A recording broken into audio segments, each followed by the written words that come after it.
Human behavior flows from three main sources: desire, emotion, and knowledge.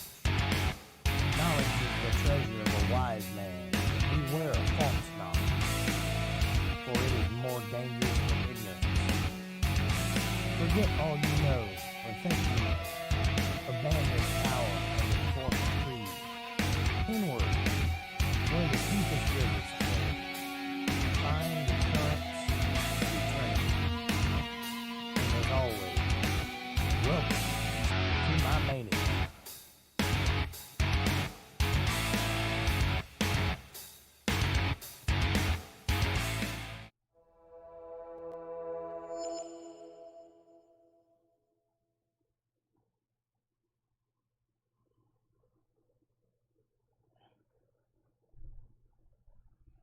Hello, what's happening, world? This is Jake Johnson, and you're watching Untethered on Friday night. What's happening? Good to see you. Glad to be here. Say hello to everyone. Can I get an amen? Or, a what's up? Or whatever. Trying to send a Facebook post and it doesn't want to cooperate with me for some reason. It just does not want to send that message. And I don't know why. Hey, Darlene, what's happening? Great Sky Troll, you hear nothing. Nothing at all? Can you not hear me? Do we not have audio? Hello, hello, hello.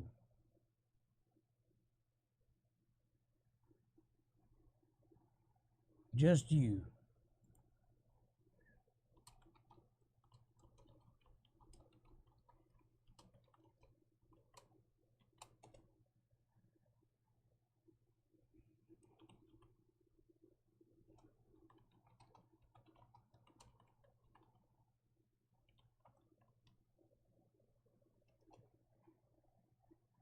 Nothing new around here. I hear you. Okay. All right. You heard the intro music, but you can't hear my vocals. You heard the music, but you can't hear my mouth. Hang on.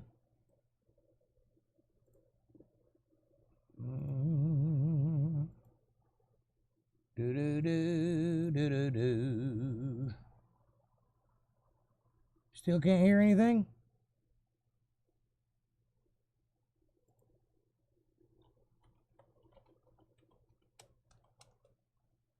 How about now?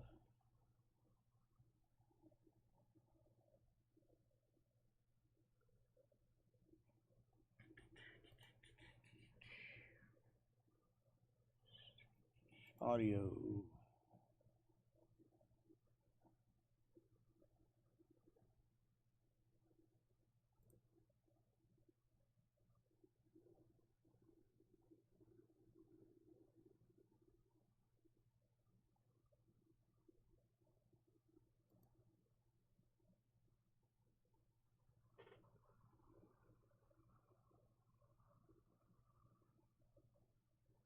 No, Darlene says you can hear me.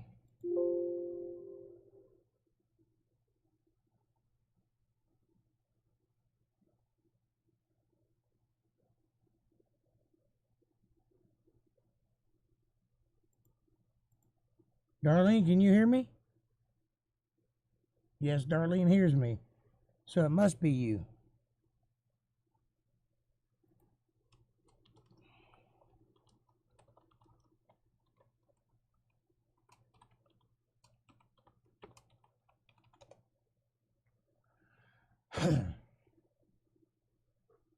How's the audio level, Darlene?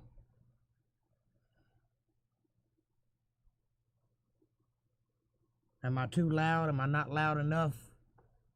I'm working with a new microphone here.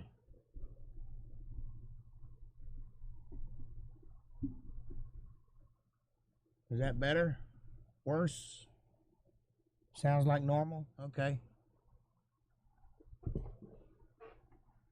All right. Try this. Can you hear this?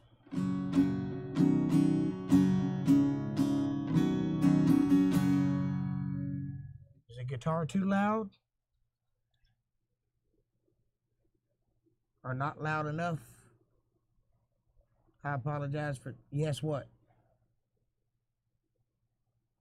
Yes, you can hear it. Is it too loud or is it not loud enough? I got a whole new audio system going, so I'm a little apropos. Okay.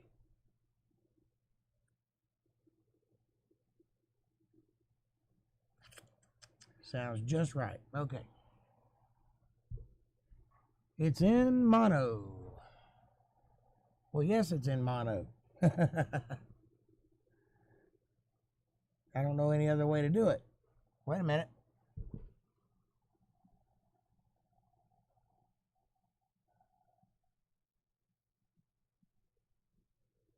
What about now?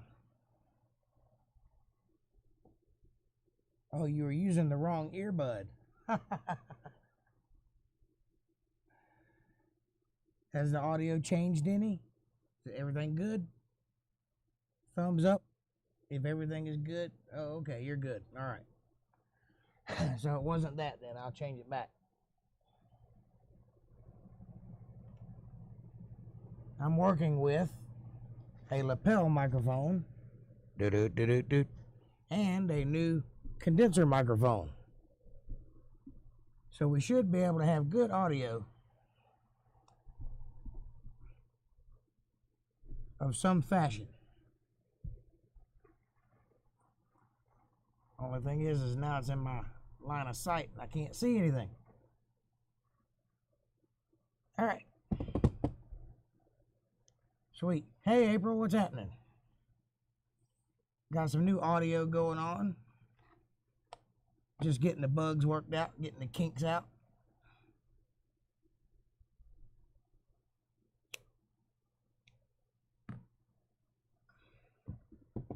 All in the family, huh? Did I knew that? Did I knew that? Beautiful. Watch this. Hey,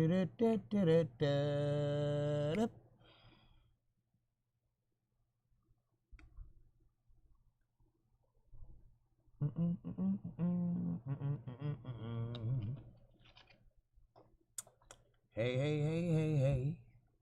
Well, it's Friday, and it's a wonderful day to be alive.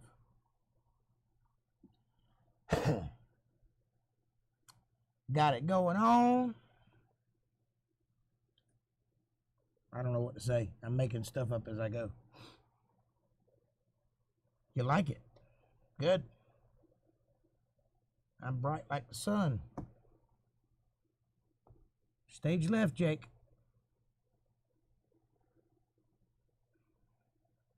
Hey, there's somebody on my beach. Look at that.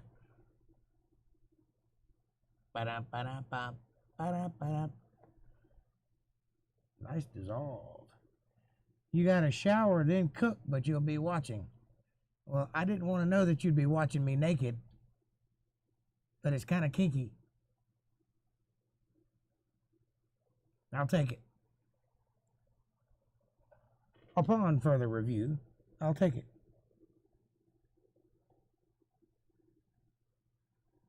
I've been staring in your window for a while.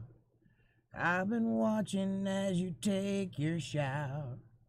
Really hoping you would drop that towel. That would make me smile. Baby, please don't call the cops on me. That's something I'll regret. I can barely hold on to this tree. I'll drop down and you'll forget. I just wrote that. What do you think? Tigger dances upon my derriere. Tigger dances upon your derriere?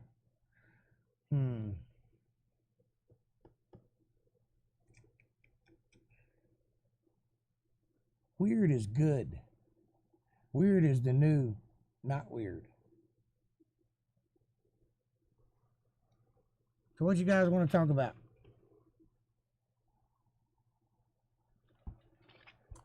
I am available.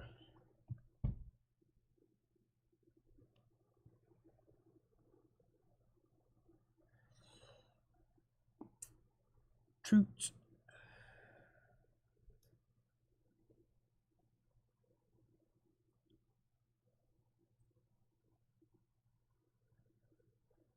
Truths. Roses are iridescent. The sky is black. I'm not much of a poet. Take that back.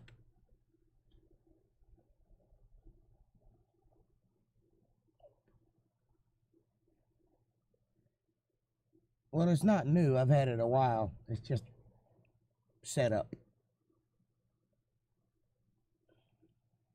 I was running directly into the computer with a condenser mic that was kind of cheap. And now I'm running through an expensive condenser mic and a lapel mic through a mixing board into the computer, or into a audio interface and then into the computer. So I should have more control and the level should be more even. No matter where I'm at, I should have the same level of sound. And the guitar should be even with my vocals rather than below it. No more sounding like I'm in an echo chamber, hopefully. And I may have to tweak it a little. I may have to play with the adjustments and the audio levels and such, but I'll figure it out. A couple of times around the block, we'll get it right. The problem I'm having is that I can't hear it because I don't have a way to monitor it back. So I have to record it and then go back and listen to it and then figure out what I need and then make small adjustments and then record it again and go back and listen to it until I get it to where it sounds like I want it to sound. You think you hear my hair growing? It's possible. It is kind of noisy. 2020 is like the Georgia Guidestones screwed Agenda 21 and aborted itself. Yeah. Kind of, sort of. No, I don't have a monitor. I'm poor. This is a ramshackle operation.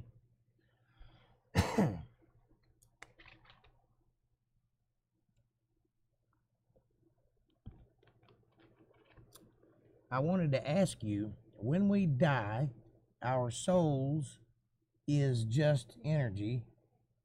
Question mark, soul. I mean, I don't know. I suppose nobody knows. Well, somebody knows, it's just not us. That's confidence. Shut up, Jake.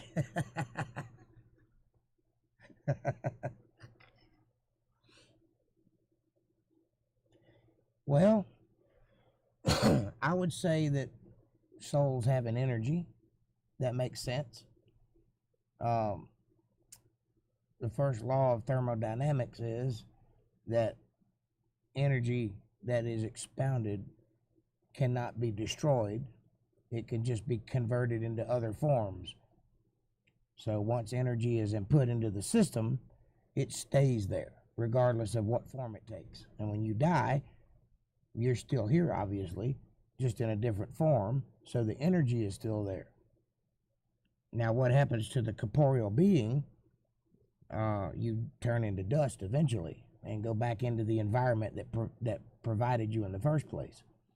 Because whether you like it or not, the material that makes you, or that made you initially, came from the environment, product of what you eat and what you consume and, you know, genetics and all that good stuff. It all comes from dust. So it will all eventually go back to dust. From dust you were made, and from dust thou shalt return.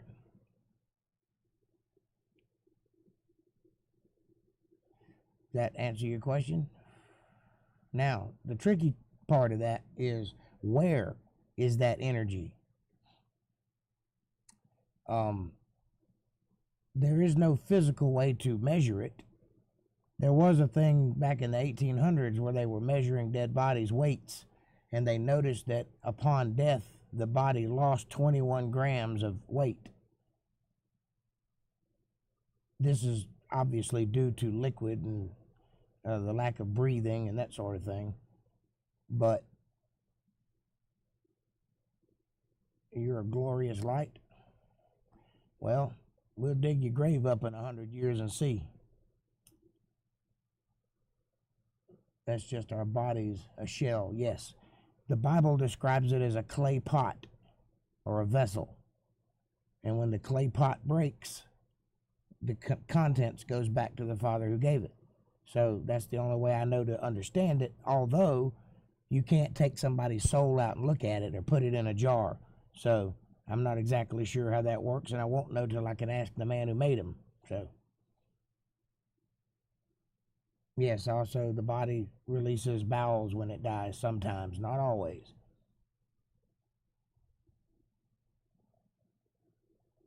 Nah, leave it. I'm going to stick around this thing. I hear you. You done broke it? Yeah, mine was born broken.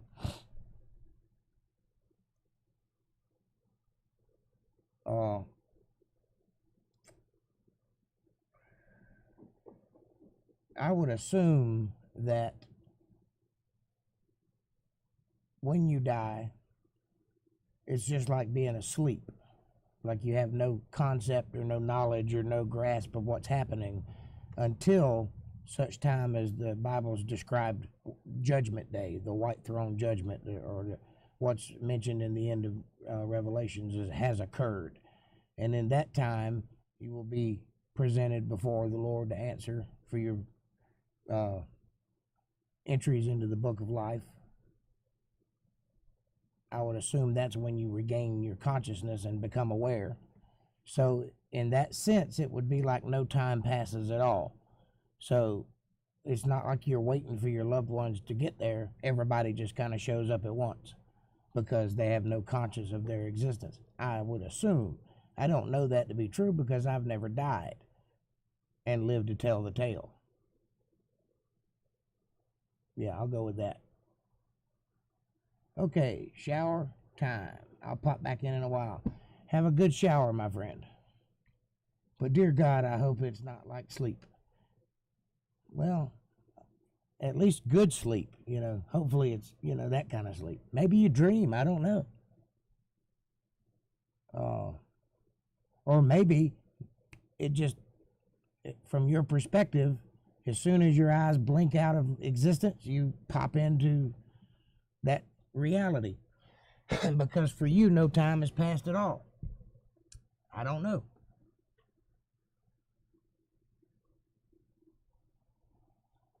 Your nightmares are likely due to your diet. You ought to try doing something strange like eating pickles before bedtime and see if it alters it. Or do a little research and see certain foods cause certain dreams, like certain types of cheeses will cause you to have unusual dreams or lucidity in your dreaming. And if you have nightmares as a natural state, maybe you ought to try changing your pH balance or something before you go to bed and see what happens. Just a thought. Yes, well, just thought I'd ask anyways. Maybe you do dream. It would be a nice idea to think that you dream, but I have no knowledge of that. It's related to allergic reactions and such. ...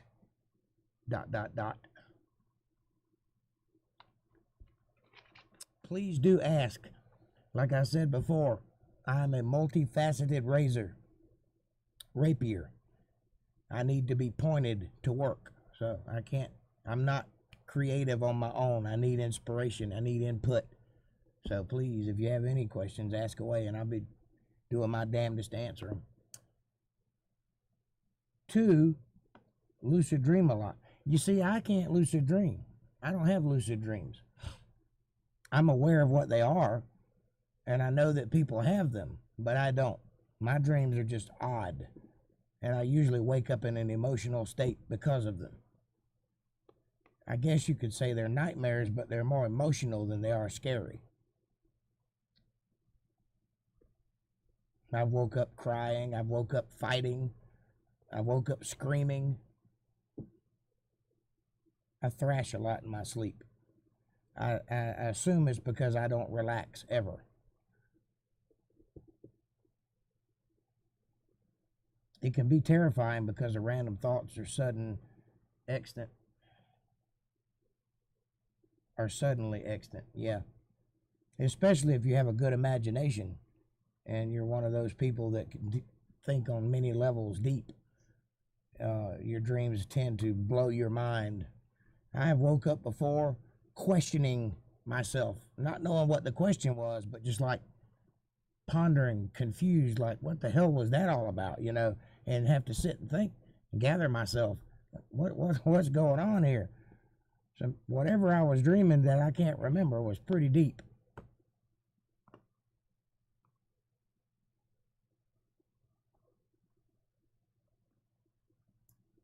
Dreams are fascinating. And there are a couple of kinds of dreams. Not all dreams are just dreams.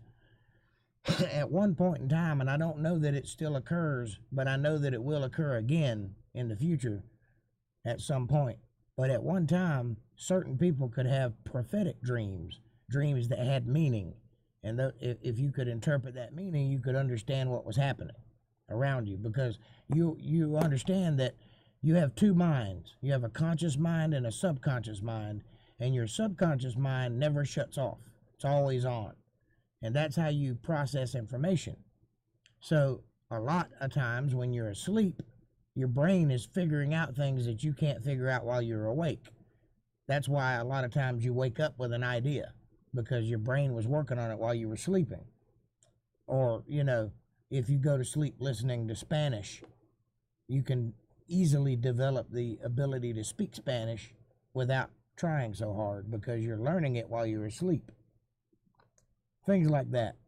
So dreams can be prophetic because you're actually figuring things out, making connections that you wouldn't make ordinarily because you weren't focused on that particular event or thing, or maybe you didn't even notice it, but your brain noticed it because it records everything whether you see it or not.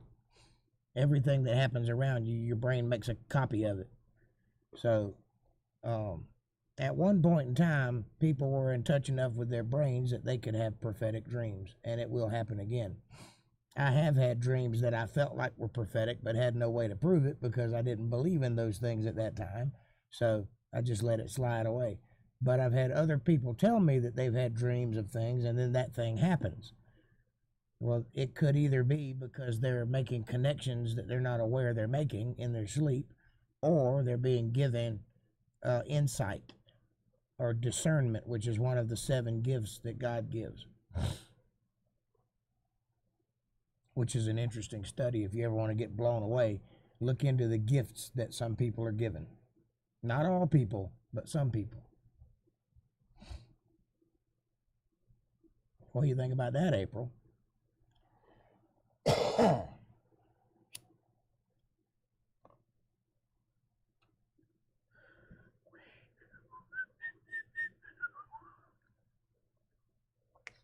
Hey, hey, hey, hey.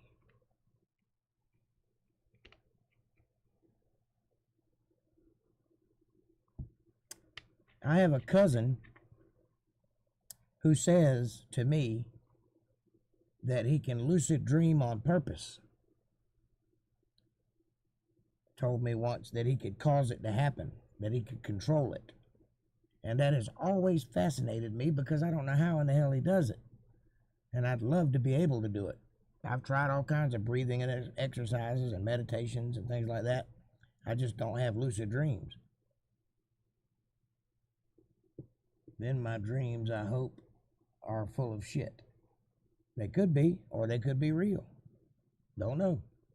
You'd have to tell me one of them and I could interpret it for you. Do know this. Things that occur in dreams usually have an opposite or backwards or upside down meaning to what they are in the dream. For example, if you dream of someone dying, it signifies birth, not death.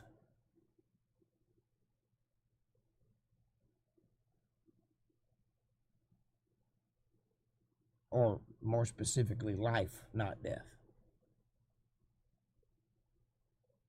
Or things will take on significant meanings, like you may dream of iron, and that would be significant for strength.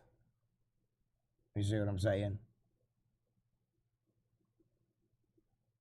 Or you may dream of clay underneath iron, and that would be significant for a strong thing but a weak foundation.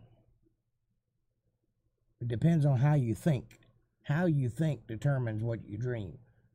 If you put things together in that sort of way, if you're looking at things contextually, then you may dream in a different way. Most people these days look at things metaphysically. They look at things on the surface. They don't put a lot of thought into what's going on around them, because that's the way our culture is designed to think. But not everyone thinks that way. One of the reasons you think I'm weird is because I don't think like you do. Is because I put things together in a way that most people don't. I see things that most people don't. By the same token, I miss a lot of things that everyone else seems to see easily. Simple things. I may walk by the trash can 1,000 times and not take out the trash. Not because I'm lazy, but because I didn't notice it. And if something, spills out, then I notice it, and then I'll take out the trash. That's an example. I'm not a filthy person. I'm just using that as an example. But you see what I'm saying.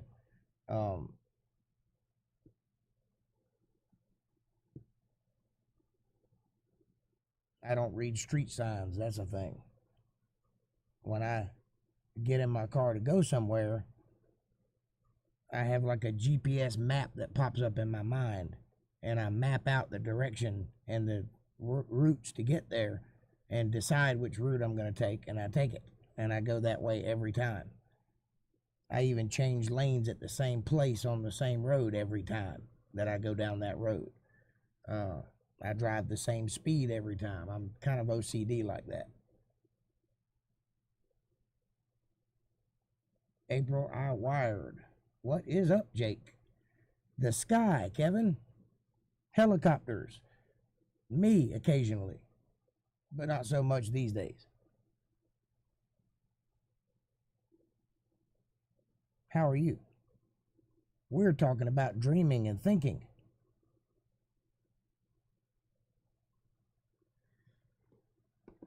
April is weird, not wired. Gotcha. Well, she gets it honest, buddy. She came from my stock.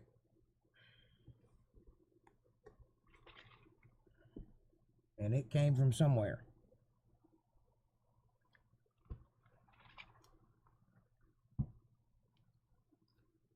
Are you having a good week? Everything going copacetic and smooth? Are you non-denominationally integral to the plot of your own existence? You dream of SEC football? You're welcome, April. I do not ever dream of sports. I am the most unsporty man alive. I don't even know the rules to sports ball. Go Dogs! I know that.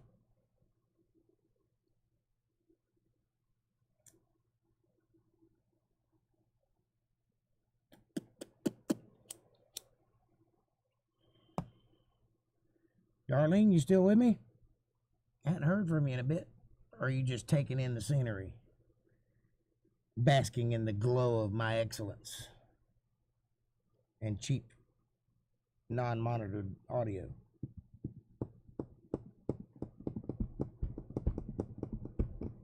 Good. Glad to hear it. Y'all don't mind me, I'm gonna take a tums. Bow.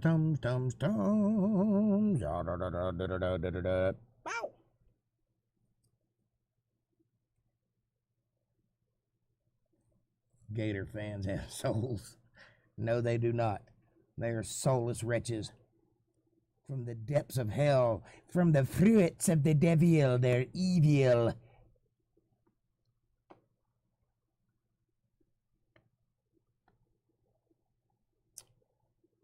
So sleepy you're taking turns? Damn.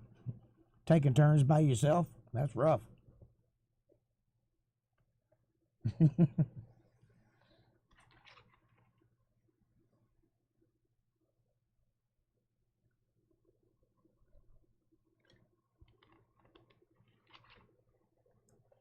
Oh, you're taking Tums too. I didn't see how bad my vision is. I thought that said turns.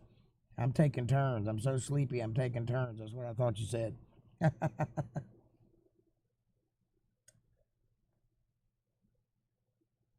Had to go kill a spider. Be back.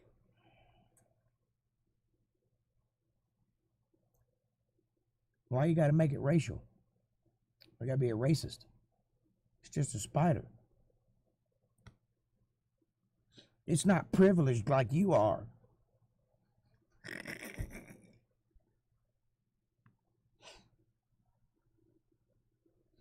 Y'all let me know if you hear any indiscriminate sounds or anything, or if there's any crackling or any dipping in and out, because I'm using a wireless system.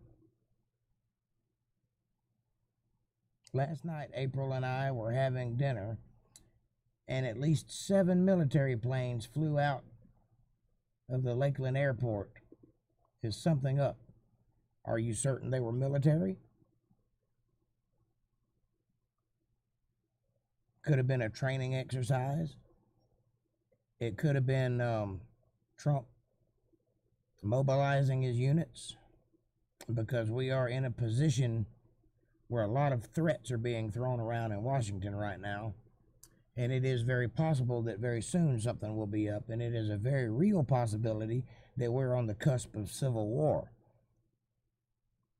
But I don't think they'd be coming from Lakeland if something was up, considering that all the bad things are happening in cities up north and out west. They would probably be coming from Arizona if they were something really up. But that's just my guess.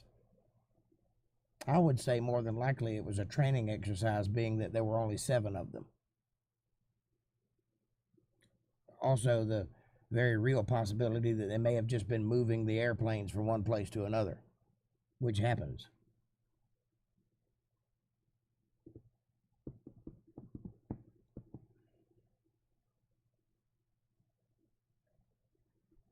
I am serious. Someone in Pensacola said the same. Well, trust me, there are things going on that should not be going on, and things have gone too far. Now, whether or not we can walk that back by using our words remains to be seen. But I assure you, if my man wins the election, we're going to have problems. And he's going to win the election, so we're going to have problems.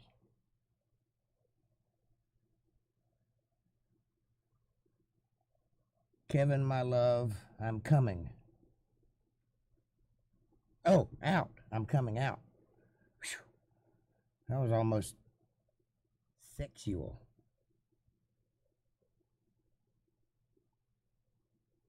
It was Amazon training.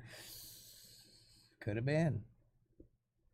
I think they use drones, though.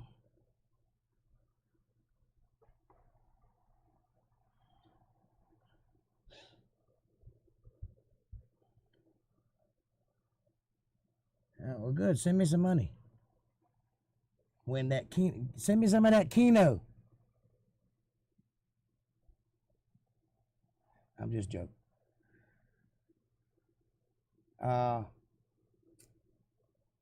Beware of casinos. The house always wins. I have known people that'll go and spend $500 on lottery tickets, win $150 and say, I won, I won, I won. Look, I won. You didn't really win.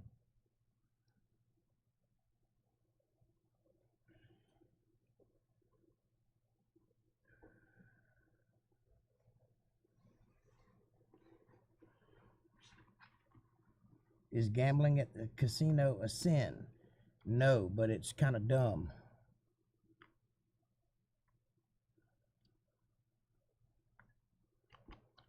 Gambling is one of those things like smoking cigarettes. It is harmful to your health because it's an addictive thing. It's designed to be addictive. And it can cause you to lose your house if you're not careful. If you're an addictive person and you have impulse issues or low inhibitions, you could very easily fall into a trap. There are some people that can gamble just fine, and if you've got the money and you're not spending your light bill on it, I say go for it. It's not a sin. You're not going to go to hell for gambling. You might be broke, but you're not going to go to hell for it. You might lose your house, but you'll pay for it here, not there. There is no commandment that says thou shalt not gamble.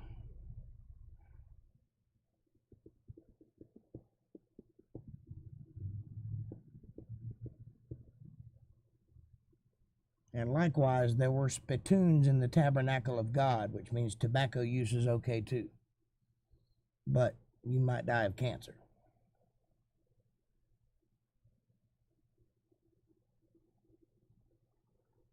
Never heard a preacher say that before, have you?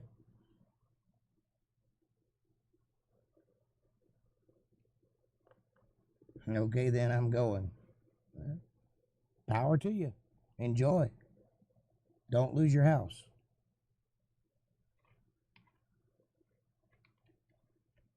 Know when to walk away. You got to know when to hold 'em.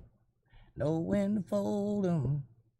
Know when to walk away, know when to run, you better count your money.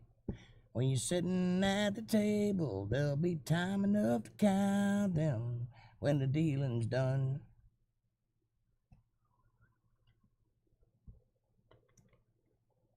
Well, that's awful nice of you. I'll take it wherever I can get it. How about that? I work hard for you. You ain't got to worry about that. I'm entertaining as shit. Better than any cable. Better than any news broadcast, because I'll tell you the truth. And you can handle the truth. I'm surprised none of you ever asked me if there were such thing as aliens.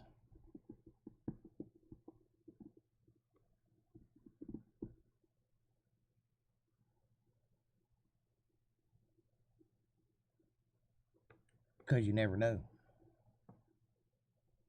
The truth is out there.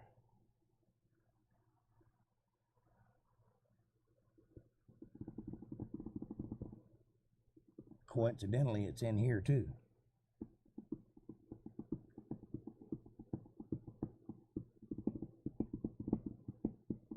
Yeah, you've known me a long time. I'm capable of a lot of things, but bullshitting around ain't one of them. Where's Grace Sky Troll and Mr. Mercer tonight? Grace Sky Troll is in the shower right now, and he's with us. He's listening. And I don't know where Mr. Mercer is. I hadn't seen him in a while. You don't believe in aliens? Well, you shouldn't, because they don't exist. There's nothing there. I'll let you in on a little secret that most people will never tell you. We don't actually know what stars are. There has been an assumption for a very long time that our sun is a star, but there's no actual evidence of that. You have no idea what those things are. If you look at them with a telescope, they don't present like a shining ball. They present like a light underwater. They shimmer in various ways and do different designs, and it's quite interesting. Devin is an alien. No, I don't even know if they're that. I know that the Bible says that they're there for a reason, and that God knows every one of them according to their name. And there's lots of comparisons between angels and stars, for whatever that's worth. Not suggesting that stars are angels, but I'm saying there are comparisons. So it's quite interesting to think about. That would mean, if my line of thinking is correct, that not all stars even have planets around them. Some of them, I'm sure, do. If you listen to NASA and the scientists, they will tell you that they've discovered lots of planets, but the way that they've discovered them is by staring at a light and watching it dim every now and then, get a little dimmer, not visibly but measurably on a device that can measure the lux of the light. And they say that that means that there's a planet rotating around it because it dims occasionally or regularly. But that could mean anything. It could be dust moving in front of it, or it could be that they just blink. If they are balls of fire, then stars are all male. Makes sense? So are angels, by the way. Did you know that? That there are no female angels? Or let me rephrase that. No female angels have ever been mentioned in any religious texts. They're all male.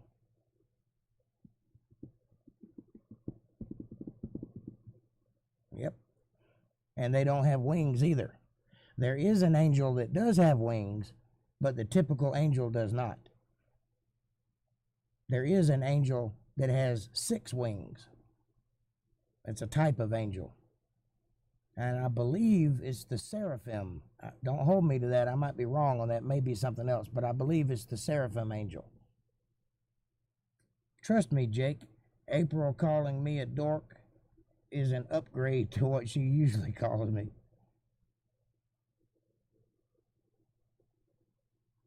I believe it. She's called me a few things too. Usually ends with the word whole, but you know. You thought they weren't any gender. They may not be, but they're male in appearance. And clearly they can mate with females. So, there you go.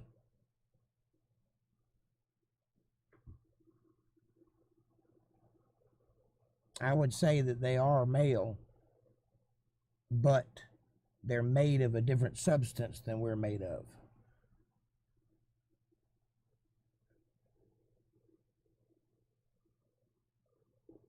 If you read into some Indian texts, like the Bhagavad Gita, you'll read about a creature called a jinn that's made of fire and smoke and lives in the particular place in the desert. I believe that they're referring to the same thing that we're referring to when we talk about angels.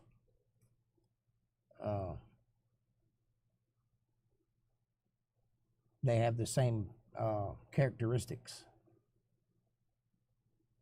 They all have male names, yes, and they all have male genitals. Because remember, when they came to Mount Hermon, when they left their estate and came to Earth, they left their original habitation and came to Earth. The very next thing they did was found women that they found fair, and they mated with them, and they had babies. So they can physically contact us by touch, and they can cause a woman to be pregnant, which means they have a reproductive system. So apparently they're made very similar to the way we're made, which is also why the Bible says to be careful of how you entertain strangers, because you may be entertaining an angel unaware, which means they could stand right before you and you not recognize them as anything other than a person. So unless you cut into their flesh and saw what was underneath the skin, you wouldn't know it was an angel. Or if you looked at their belly button, because angels don't have belly buttons. I just blew your mind, didn't I?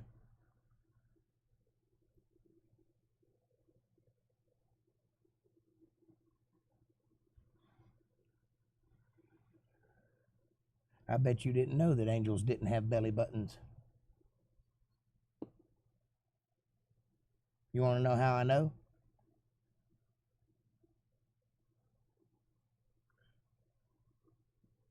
I'll give you a hint.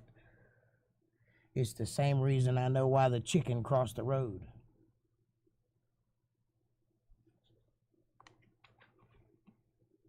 Because they weren't born. That's correct. Very good.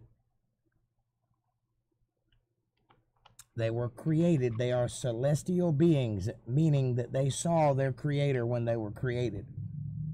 We don't have that luxury. We are copies of copies of copies of copies. They were created in the moment, and they saw their creator. Adam saw his creator, but he's the only man that did. I mean, while being created. There were 2 other men, or 3 other men, if you count Jesus, that actually saw the Father with their eyes. But that's it. What about the chicken, though?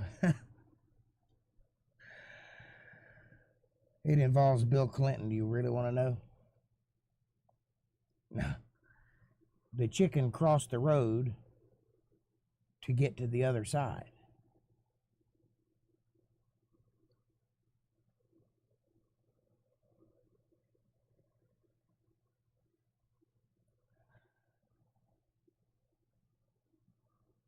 Why what? I can't read your mind. You have to spell it out.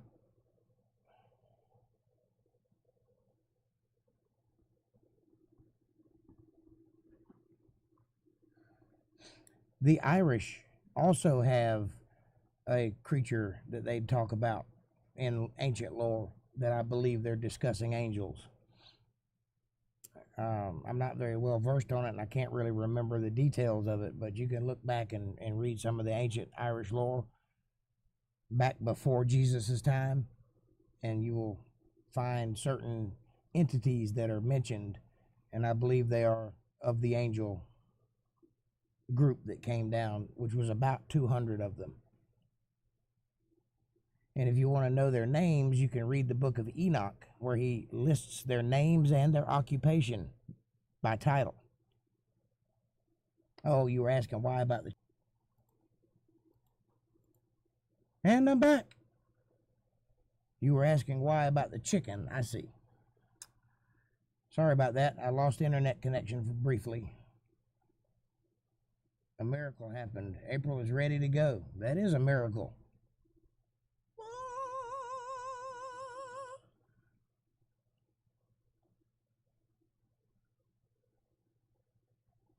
Well, listen, y'all have a good time and win me some money.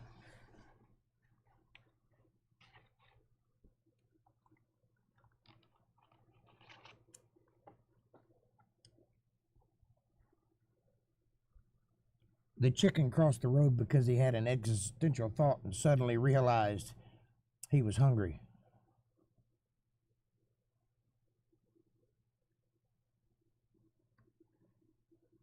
You should read the book Hitchhiker's Guide to the Galaxy. That'll give you some serious insight into the thoughts of animals. However, briefly.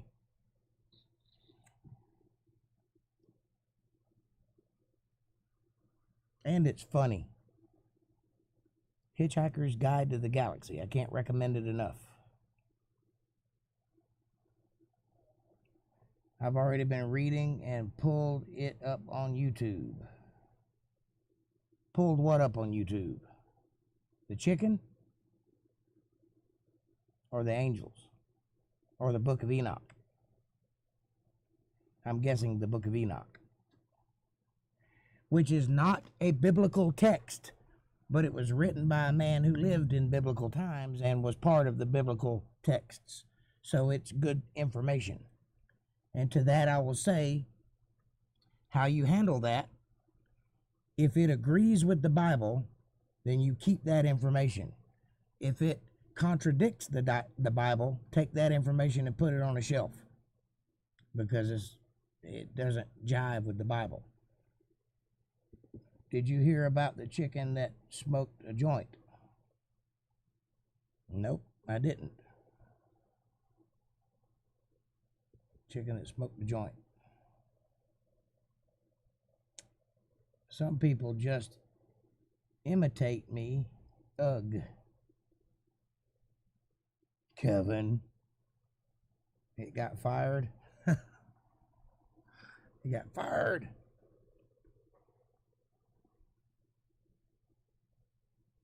Oh, it got fried.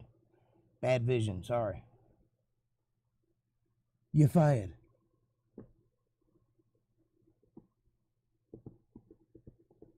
I knew it had to be something like that.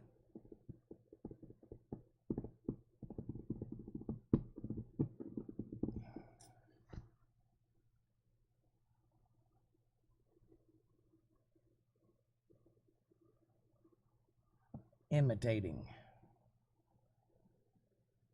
Irritating. I need glasses bad.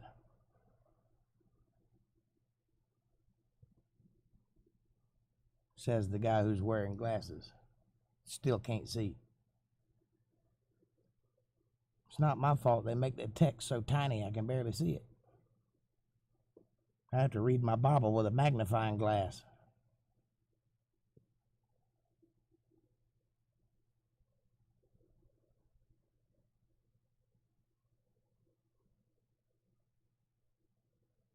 You can't half see either? I can't wholly see. Both of my eyes don't work. One of them is blind. I'm blind in my left eye. You didn't know that?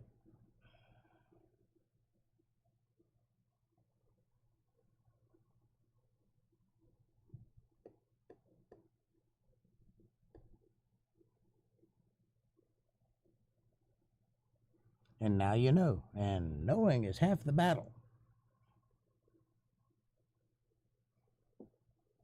I'm technically blind. I can see, but I can't see anything in detail. Kind of like looking through a really thick screen door. I can see color and I can see shape, but that's it. Have you had them checked? Nope, they're fresh from the factory. Yes, I've had them checked.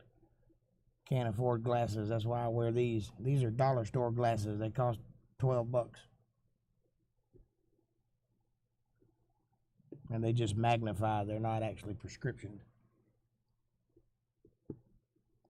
Yeah, I've been many, many times to eye doctors over my life.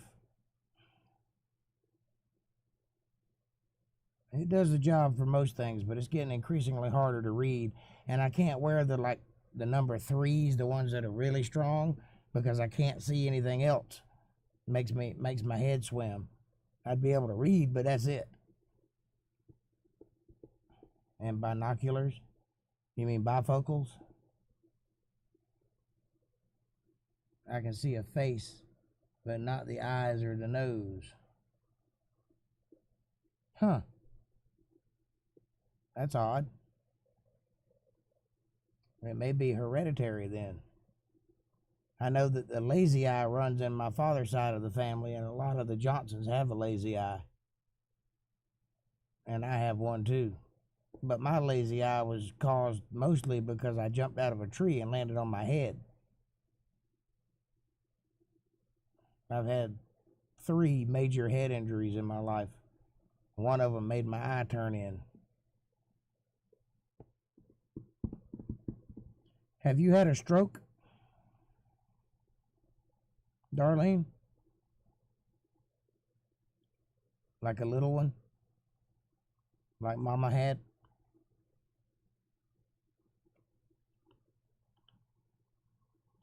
Because that may be what's interfering with your vision. Oh, you have macular degeneration? I think I do too, because I can see a noticeable difference in my vision over the last 10 years. Like 10 years ago, I could read street signs. And now I can't. I have to be right on them before I can tell what they say. 10 years ago, I could look at my phone and see what was on it. And now I have to really focus on it to see what it says. Or magnify it.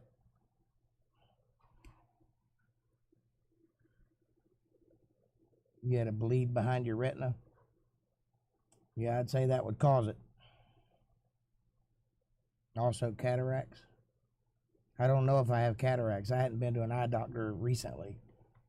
But I wouldn't think I do. But I guess it's possible. It's a little early for that for me, though, I think.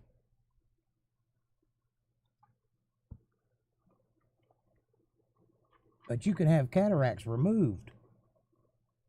You could probably benefit from that LASIK surgery that they do. You have to have shots in your eye for a year? Wow. That's horrible. I would not want nobody sticking a needle in my eye. Was that for the bleed? Were they drawing it off or were they putting something in? They say that they're not ready to remove them yet, but they are thinking about it though.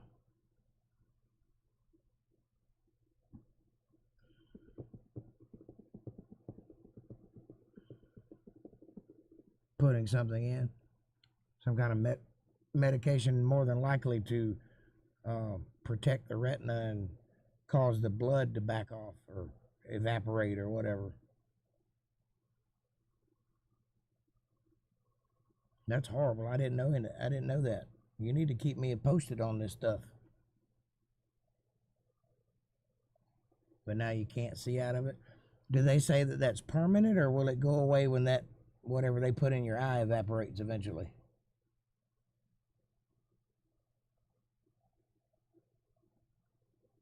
So you may be able to regain some of your vision.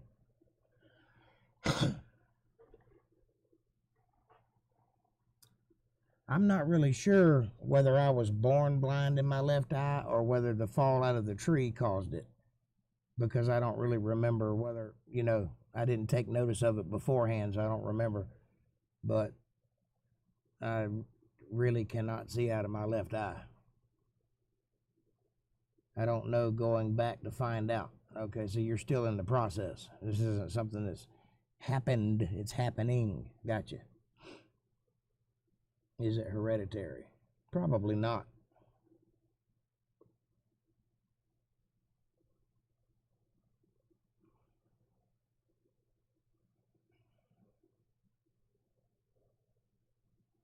I stand corrected.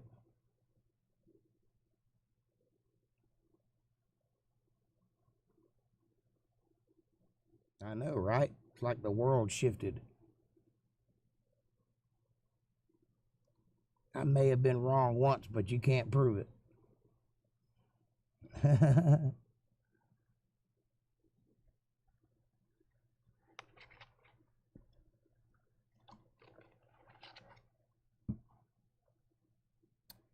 Well, you never know. Hereditary things have a way of popping up in people's lives, but they also sometimes skip generations. So you never know. I'd say there's probably a 50% chance either way. Like that disease, Huntington's or Parkinson's. If you have that in your DNA, there's a 50% chance of you getting it, especially concerning Huntington's. But there's also a 50% chance that you won't get it. The only way to know is to get tested.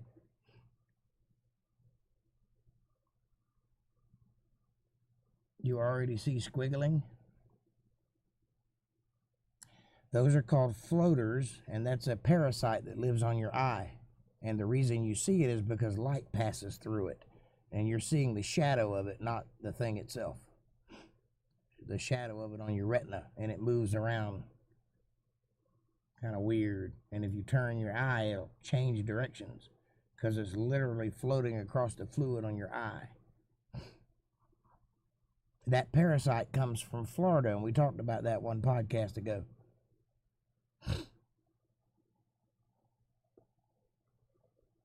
If you start seeing squiggly things or double vision, better get checked. Yep, it's a good idea. And I think that they make an eye drop that'll get rid of that parasite. But I think most people have it too. I have it. I see the squiggly things.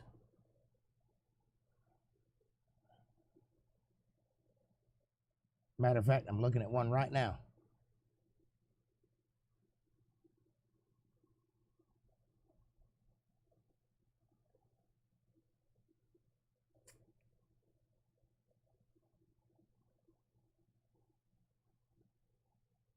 So, are you guys happy with the audio?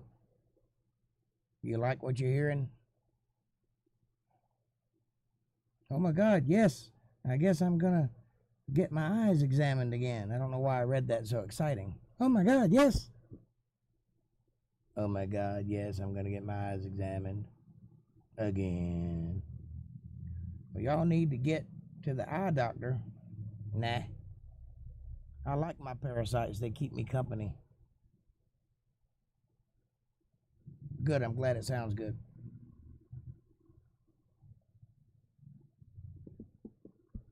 I was really worried about that because I can't hear it, but I'm glad it worked. I worked on it about an hour last night trying to get it set up, recording and re-recording little things and playing the guitar and trying to get it to sound right. But I can't tell what's going across the internet until somebody gives me feedback, so I'm glad it sounds good.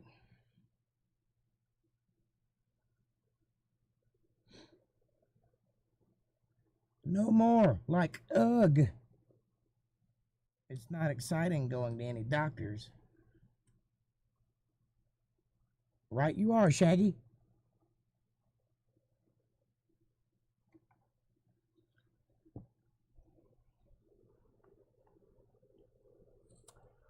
I've seen enough doctors in my lifetime.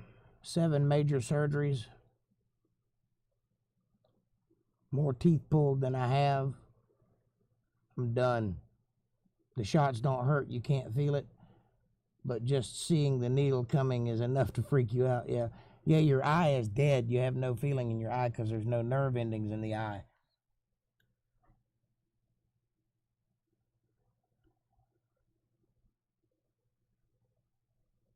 Oh my goodness. I can't take the needle coming anywhere near me.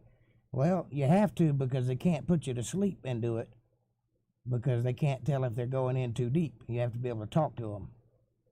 Hey, don't be retracting messages. What did you say?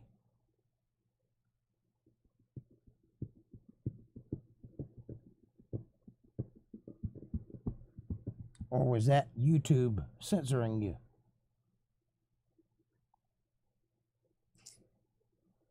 Well, they put drops in your eyes to numb it, yeah. I would imagine it would take some kind of willpower to let them do that, though. I'd be punching somebody in the eye if they got too close to me with a needle. Yeah.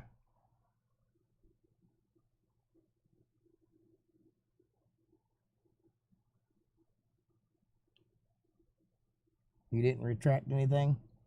I just got it pop up on my screen. It said April Rain, message retracted. So I don't know what that was.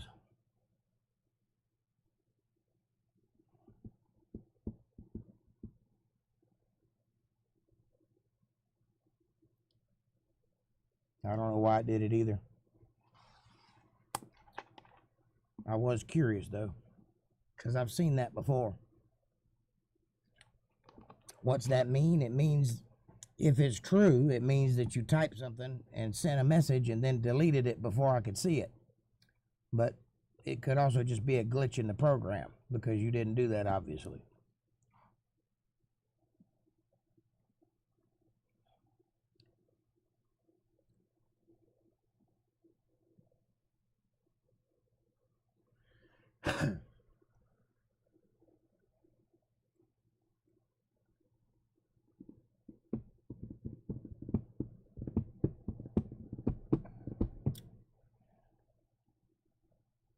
YouTube is a fickle bitch, and it's not very fun dealing with the new rules that they don't inform you of. They change the rules, but they don't tell you what the rules are, so you just have to break them and then get in trouble for it. I think every single video that I've done that has me singing on it has a copyright strike. Every single one of them. I can either contest them, but if I contest them, then I run the risk of losing my channel, because if they decide they win, which it's their right to do, to decide that I've infringed on their copyright, they can take me to court. But in doing so, if I contest the copyright claim, they can delete my channel and all of my hard work. So I can't take that risk. Or they can make those videos unavailable. Or they could put commercials on them and send the money to whoever owns the copyrights. I won't get anything out of it, though. Copyright strike means that someone in an office that works for a company such as Universal Music Group has seen my video and flagged it because of the contents, such as me playing somebody else's song, which technically is not copyright infringement because there's a thing called fair use. And because it's my own version of the song, I've altered the song for my own version. And because I'm not charging for that song, I'm not selling it or making any money off of it. And because I critique it and talk about it by taking requests and discussing the song, or because I show my hands while playing to aid in teaching someone else to play that song, I fall under fair use, which means if we went to court, I would win, but I still lose my channel. So they're not likely to take me to court. It has happened, but it's not very likely, because how could you prove that I was trying to infringe their copyright when you can clearly see that I'm not? And I also give credit to the authors and all that stuff.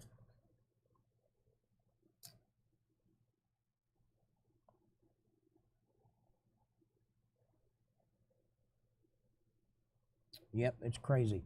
And it didn't used to be that way, but when they caught wind that they could make a little more money, they started doing that. The whole goal is for the record companies to make as much money as possible, regardless of whether or not they infringe on my rights to be heard or to play music.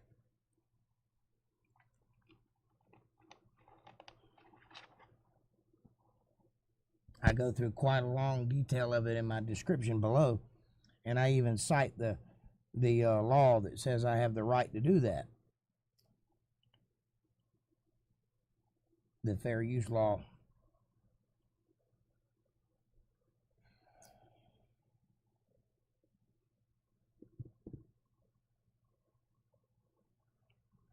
Section 17 of Article such and such, paragraph B.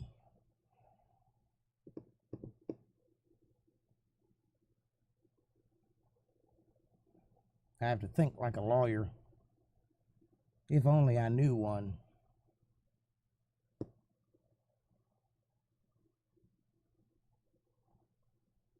They sure make it hard to make a living these days. They certainly do. And anything, and also there's certain topics that I can't talk about either, and I don't know which ones they are until I talk about them and somebody complains. I do know that it's political, and chances are if it's against the left, then I shouldn't be talking about it because it'll cause me problems. But you know me, and I'm very outspoken. So I have had videos removed. April, you watched a video of mine that was about a hurricane not too long ago, right? Well, shortly after that, I did a Christmas special, and Darlene, I believe you saw it. I believe you were there when I put the Christmas special out a couple years back. Well, they removed that video because it had a Christmas song in it. A Christmas song.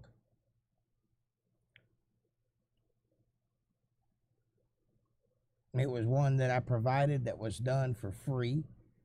Credit was given to the artist.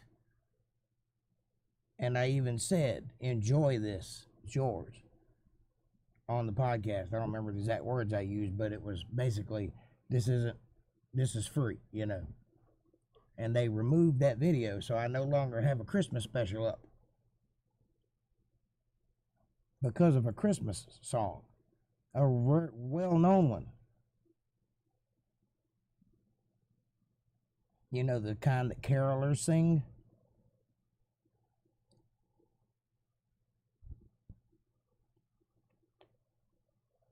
They took it down. They sure did. It was a good show. I really wanted it to stay up, but I had to let it go.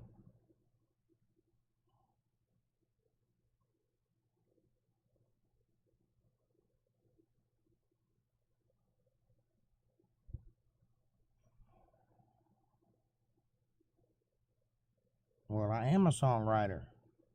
That's my profession. I'm a singer-songwriter, entertainer,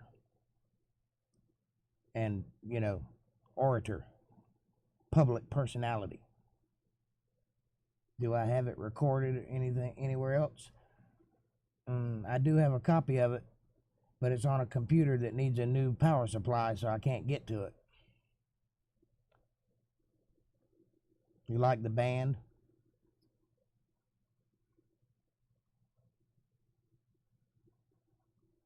Well, that was technically not my band. That was only part of my band. Me and my drummer. The other two were just there.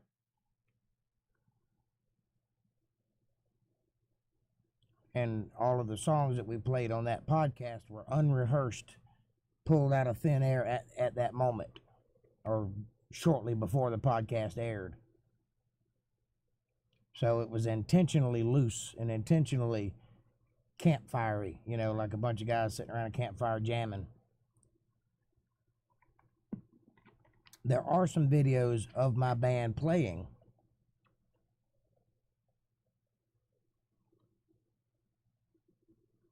Most of it is rehearsing, though.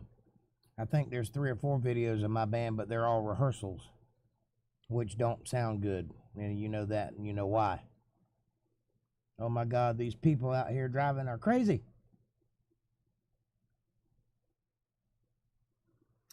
Did you know that 1 out of 3 people in the world are pure assholes? So, look to the left and look to the right. If you don't see an asshole, it's you.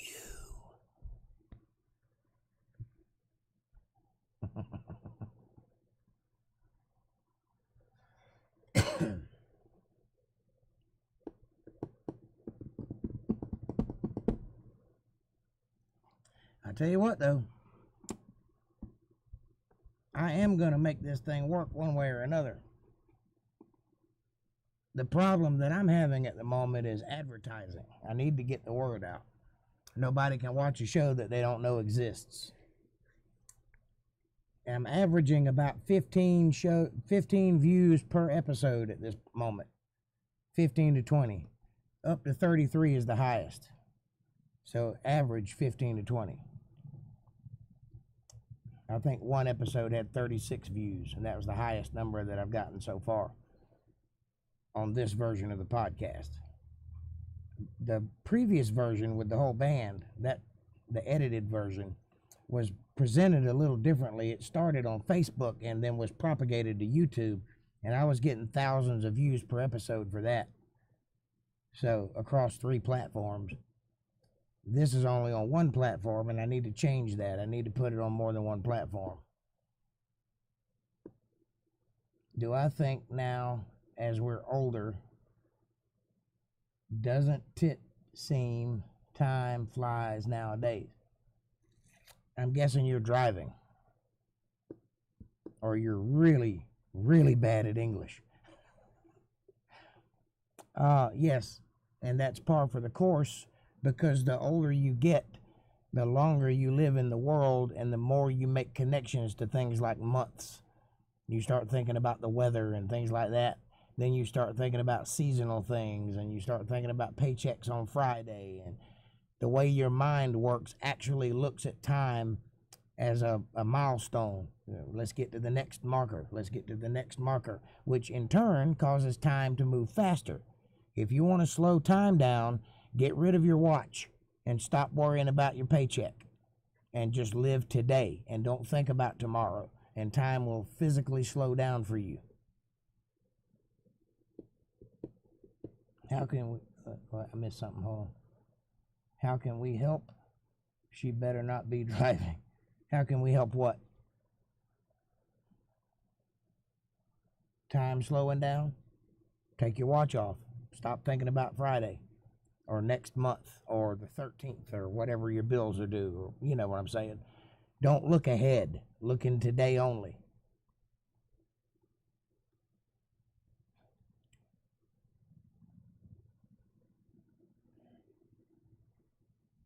Darlene says, how can we help? What are you referring to? Oh, get the advertisement. Just tell people, share. You know, if you have friends on Facebook, if you have a lot of friends, just share the video with them, or just whatever, you know. And you're doing the most important thing, which is showing up. That's the important thing, and that's a base to build from.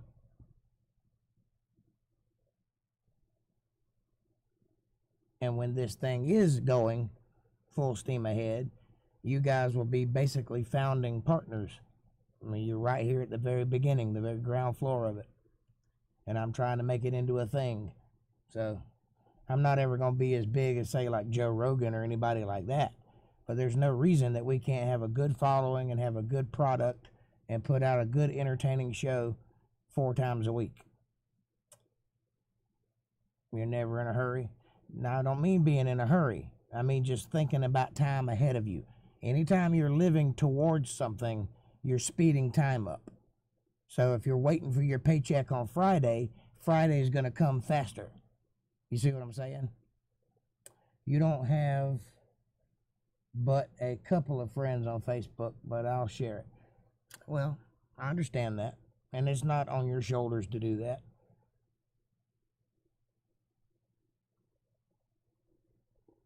I have 5,000 friends on Facebook and across 3 pages. So I do a lot of sharing too. She dang sure don't get in a hurry. Yeah. I'm a last minute kind of man. I wait to the very last minute to do everything.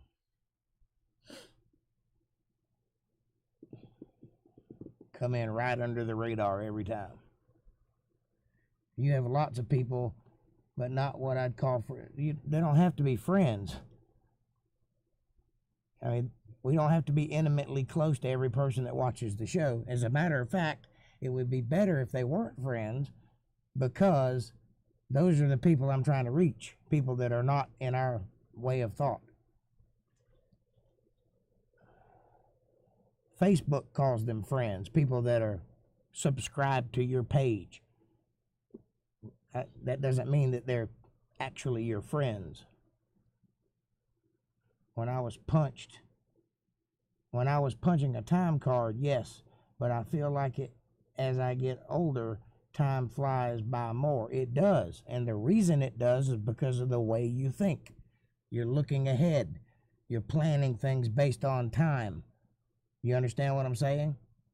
You get up in the morning, you got 5 o'clock. You're waiting for 5 o'clock. You work all day. Every day, well, first it's break time. And when you get to break time, now you're looking towards lunch. And you work till you get to lunch, and now you're looking towards the next break time. And then now you're looking towards 5 o'clock so you can get off. Now you're looking towards 8 o'clock because you got to get dinner ready. Now you're looking at 9:30 because it's time to go to bed. You see what I'm saying? Stop doing that, and time will slow down. See? I don't even wear a watch because I put some thought into it. Okie dokie, Darlene says.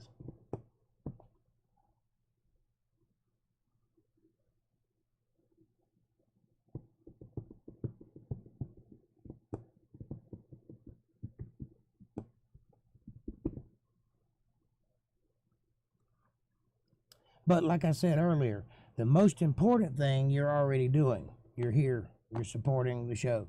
And that's wonderful. You give me somebody to talk to and converse with, and makes my show more interesting. I can't even see a watch. But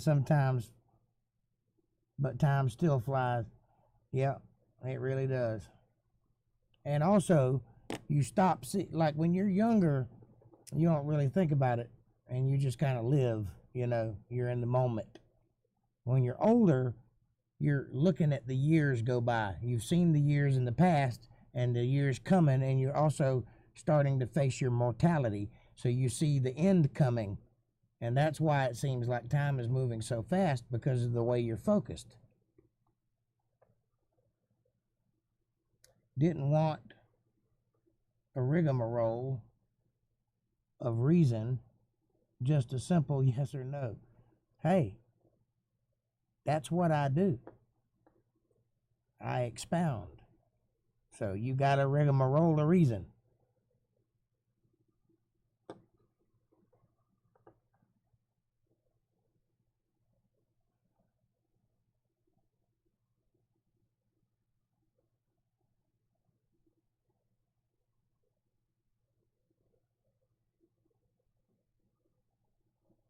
Be getting testy with me, young lady.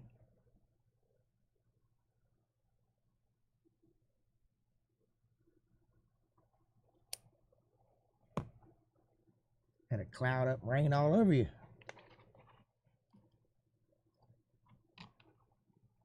I try to be here every time, but sometimes it's hard.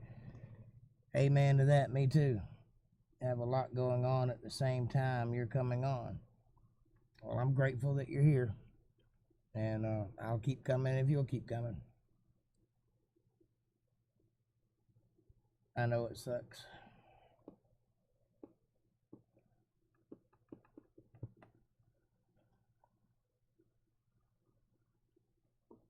I'll try to make it interesting for you guys. I'll try to get outside of my head and come up with something you hadn't heard before. And as time goes on, by the way, just so you know, right now I'm in kind of question and answer phase because that's really all there is to talk about. And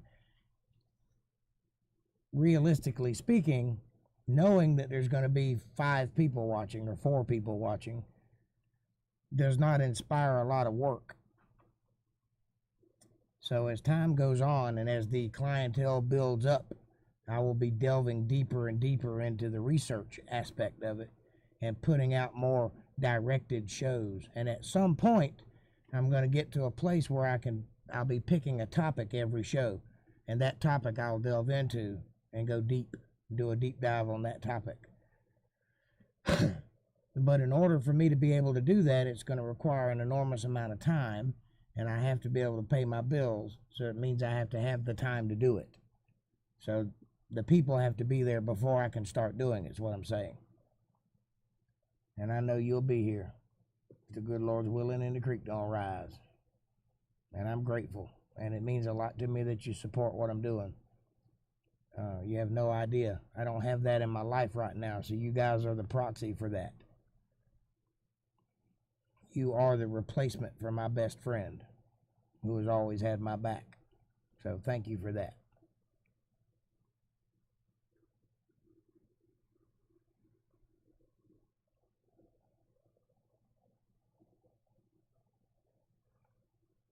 And I will do my very best to be worthy of that.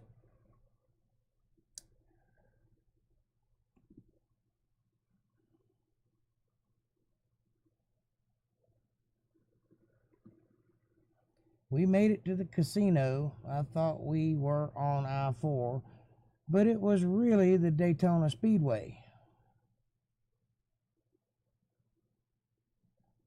Don't give away your location.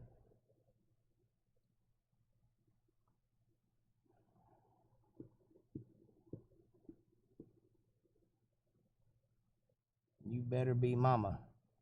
Well, who else is she gonna be? My nerves are shot out. Arg. As long as you sing Silver Wings every now and then, I'll be happy. I'll sing it every time you want me to sing it. I love you too. And be safe and be careful. And for the love of God, if you win, put half of it in your pocket before you go gambling anymore. And have fun. And you are welcome. And I'll see you guys on Sunday for the exhibition match, which I'm clearly winning so far. Wouldn't you agree?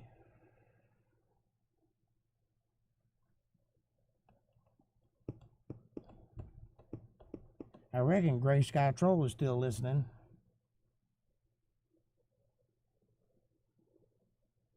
Are you leaving too, Darlene?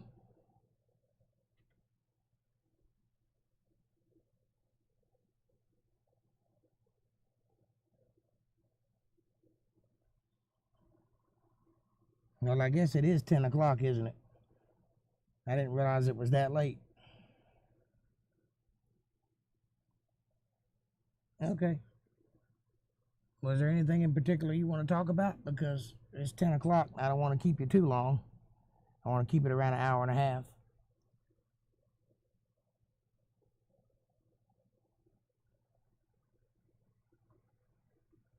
I didn't even realize it. Time just slipped by. I didn't even realize it was 10 o'clock already.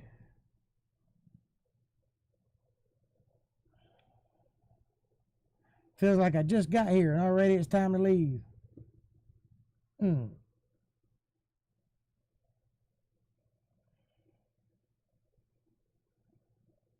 Well, I'm glad the microphone thing worked out because I really did not like the way the other one sounded. It sounded cheap and thin. And I'm hoping this one has a little bit more body to it. A little more bass. Okay, hon. See you Sunday. Love y'all. Be careful. I enjoy the chat, too.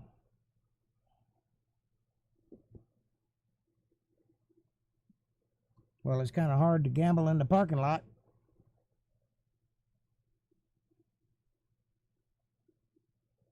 Enjoyed the conversation.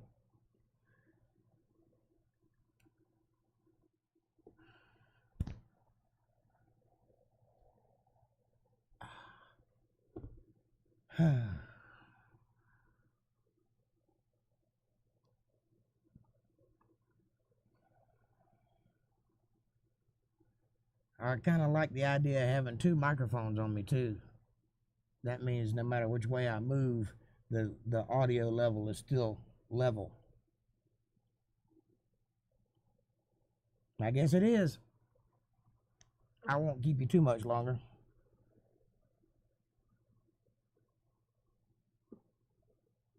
Just doing a little wrap up. See if there's anything else you want to talk about before we go. Any other thoughts? And by the way, this is your show as much as it is mine. So if you have any requests or ideas or thoughts to make it better, I'm all ears. Because the whole point of this is to make a show that people like. And I'm up for anything, doesn't matter. I can add a news segment if you want me to, which I don't really think is necessary because there's so much of that already out there. But if that's what anybody wants to hear, I'll be glad to do it. I need to practice reading anyway. Because believe it or not, reading and making it sound like you're talking is not an easy skill to acquire.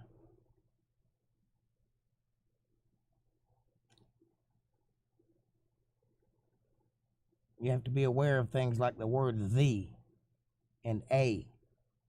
Most people pronounce those when they're reading like the word "the" and "a," and it sounds like a robot reading.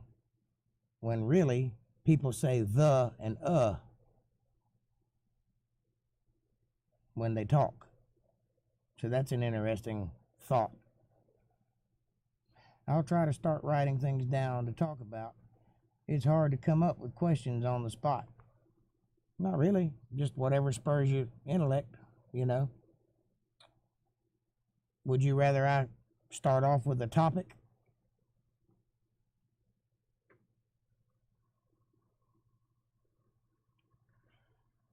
Questions just make the thing go by, you know.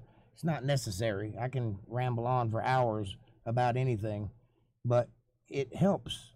I think it helps the relationship between the viewer and the host to have a dialogue. And that's something that TV shows don't traditionally have, so it's nice to have that ability. Usually about brain dead by the time you get on here. I hear you. I'm usually just starting to perk up. I don't even feel like a human being till the sun goes down. So That's just the way I'm wired. You're lucky I'm not doing it at 1 o'clock in the morning, because that's when I'm at my peak.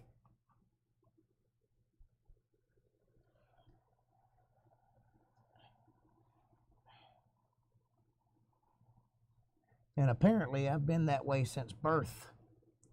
Since before then. Mom told me that I used to keep her up, kicking her all night long. You used to be that way too. Didn't come alive till dark.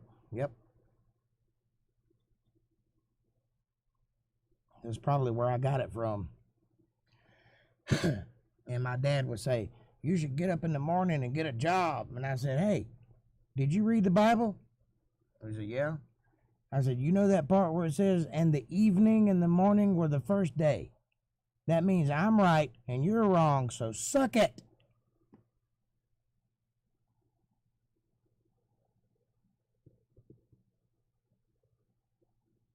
Yes, when you get older, things do change. I'm getting one of these.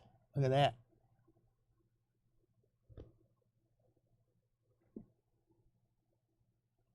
I'm becoming a turkey neck.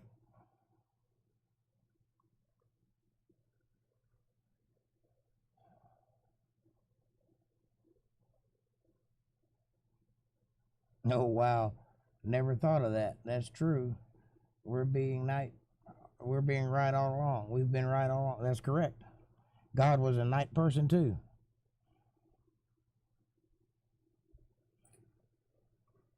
That means that the rest of the world is crazy and we're sane.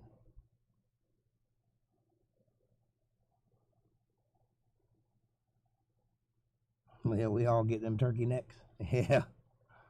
Gobble, gobble, gobble.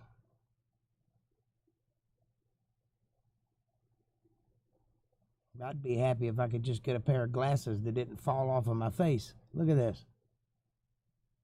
You know why that is? Because one of my ears is an inch lower than the other one. See it? Can you see the difference in height?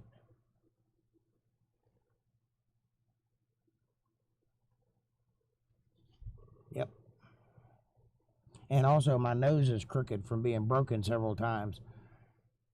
So my glasses just sit that way and there's nothing I can do about it.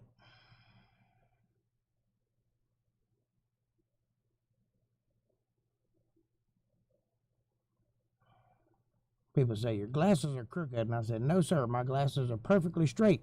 My face is crooked.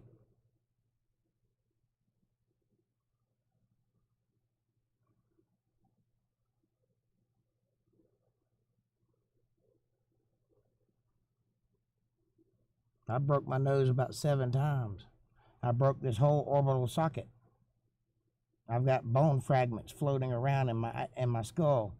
Broke my cheekbone, broke my eye socket, broke my nose, broke my upper jaw.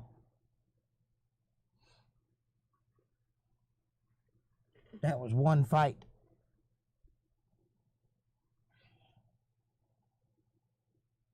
The guy hit me with a... Have you ever seen a grandfather clock? You know, the little things that hang down and have the weights on the bottom? It's like a piece of brass with concrete on the inside of it. That's what he was pounding me in the face with. You saw the pictures? Mm-hmm.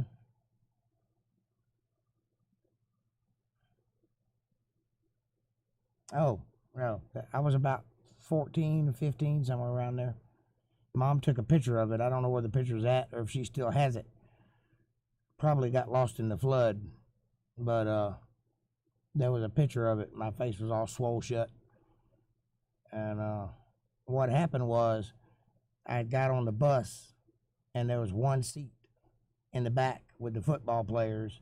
And I walked back to the seat and I sat down. And when I did, the guy behind me reached under my arms and put me in like a half Nelson and pulled me back over the seat of the bus like this. So my arms were back here and he was holding me. And the other guy that was sitting beside me straddled me and started pounding my face in. Probably about 20 good strikes with that piece of concrete and brass. Oh, wow, that's horrible. I don't remember that. I remember it. No reason, just because they wanted to beat me up. I didn't do anything. Do you remember the story about my mom killing the principal? Remember me telling that joke? How she jacked the guy up. He was 6 foot tall and he was looking up at her. And then a week later he had a heart attack and died. So I made the joke that she killed him. Do you remember that conversation?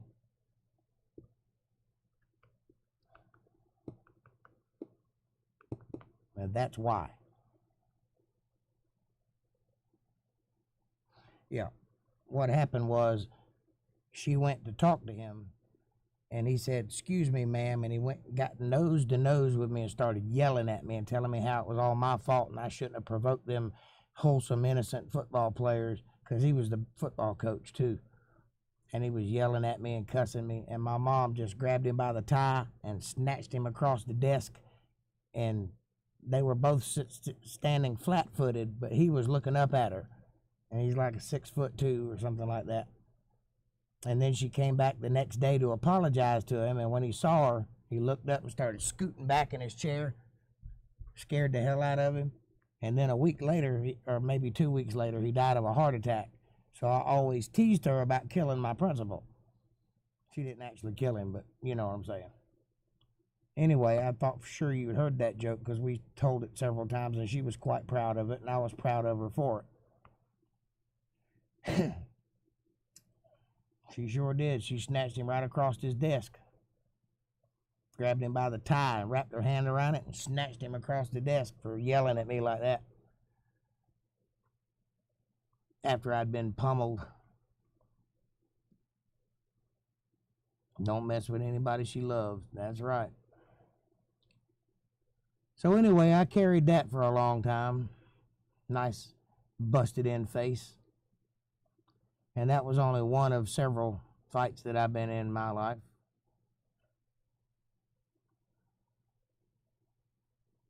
I had a hard childhood, in case you didn't know. Mostly because I was intelligent, and they didn't like that those days.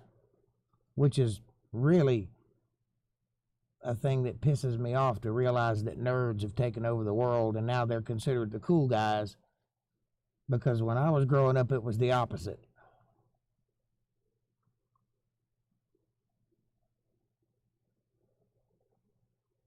And I had bushy hair and thick Coke bottle glasses, and they loved to beat my ass. And also, it didn't help that they always seemed to move us into the worst neighborhoods on the planet. I basically grew up in Compton, but with white people, meth heads. Some of the roughest neighborhoods. The place where we lived wasn't a rough neighborhood, but right down the road, right around the corner, that other dirt road was a rough neighborhood, boy. And naturally, I had to go past it to go anywhere, so I was always getting tangled up with something.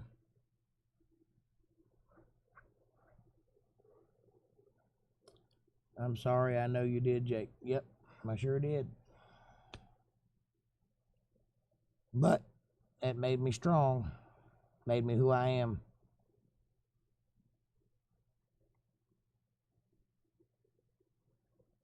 The Cumbie area is nothing but drugs now. Well, there was a lot of drugs there then too, but remember the dirt road that we lived on? If you turned right and went down a block or so, there was another dirt road. I forget what it was called, Cornelius or something like that. And that was a real rough neighborhood there. And if you turned left, right next to the dirt road was another dirt road, and then a road going the other way called Mineola. Down that road was where all the potheads lived and all that. And down that other dirt road, some people that were on meth lived down there. So it was all the way around us, but our little spot was pretty nice and tame, and a bunch of good people lived right there in that little neighborhood where we lived. The old man across the street and the friends down the road and the old lady next door and that such. But everywhere around us was all bad. And I was a walker. I walked everywhere I went. So I would walk like to the grocery store or something, or over to a friend's house. I'd walk, and I'd usually get caught by a bully, and he'd beat the hell out of me, and I'd have to tote one just to go somewhere. I never did run. Now, that's one thing I'll tell you. I walked into every ass whooping I've ever taken knowing it was coming. I never ran. But I was not a very good fighter, and I wasn't very big, so even if I was a good fighter, it wouldn't have done any good. Y'all had a good spot. Yeah, we did. You got that walking from your mom for sure, yeah. And I know she used to walk all over the place too. But I learned my lesson and survived till I could buy a car. And then the ass whooping subsided after that, but I toted a few. And then one day, I'd had enough, and I got cornered in the bathroom at school, and they started beating me, and I started beating back, and I wouldn't let anybody leave the bathroom until I'd beat all 4 of them. And after that, I didn't have any more trouble at school, but I still had it in other places. Me and her have walked 1,000,000 miles, I think. I believe it. I know I've walked a long ways. I used to date a girl that lived in the city limits of Bartow. And what's that, about 17 miles from where we lived? Somewhere in that vicinity. And I used to walk to her house every day to see her. For like 6 months, I'd walk there every day. About 17 miles one way. 16, 17 miles, something like that. And then walk back. I'd leave out early in the morning, like midnight or 1 o'clock. And I'd get there just as her dad was leaving for work. And I'd sneak in her window after he pulled out and spend the morning with her. And just before her mom got up, I'd sneak out and go home. Or go meet her at the park or something. That's why you can't hardly walk now? Yeah. I know the feeling. Her name was Laura Evans.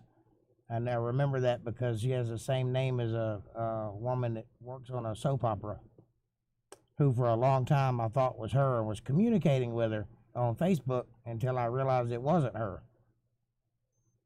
When I realized that she was a soap opera star. But her name was Linda Evans. She was my first serious girlfriend. I think I was about 16 at that time. Nope, she was my second serious girlfriend. I dated a girl named Teresa. You used to take me to see her a couple times. You remember that? Remember us making out in the car while you drove? Which now, looking back, seems like a creepy thing to do. But at the time, it made perfect sense.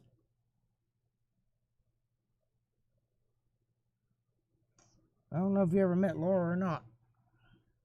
We were pretty serious for about 3 years, I think. 2 or 3 years. I don't remember now. Eagle Lake or something like that. Somewhere. It was a good long ride. Is why you had to take me, because it was out of walking distance. It was when I was going to that reform school for bullies, oddly enough. Which was fun for me, by the way. Polk Opportunity School was what it was called. School for troubled kids. Because I got kicked out of regular school for having a firecracker in my pocket. That was in my pocket from the day before, and I just forgot that it was there. And I reached my hand in my pocket to pull something out, and it fell out on the floor, and the teacher saw it, and I got kicked out of school for that. That was the girl you stole my friend's ring for. You could say that.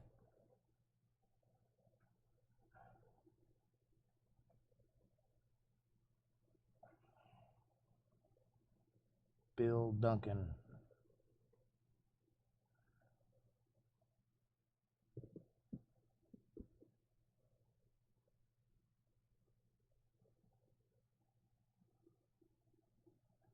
Remember, this is live. Thanks, pal. You shouldn't feel bad about that one at all. Now, if it was $100, that'd been different.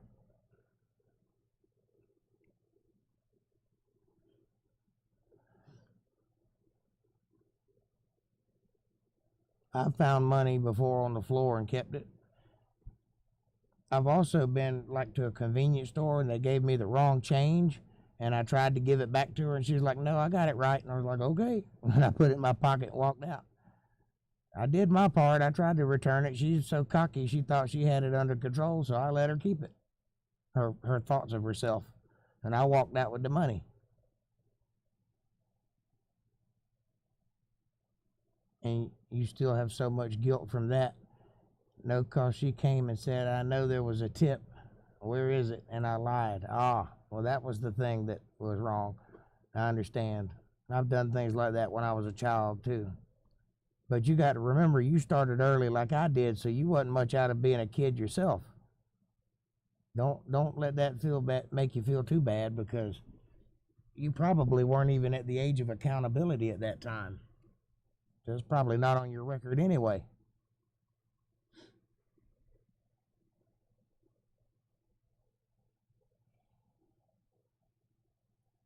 And I forgive you. And so does God.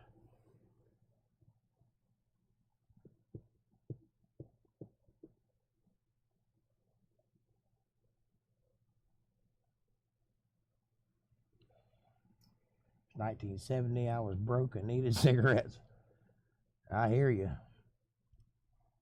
Shit, I've been in that position in 2020.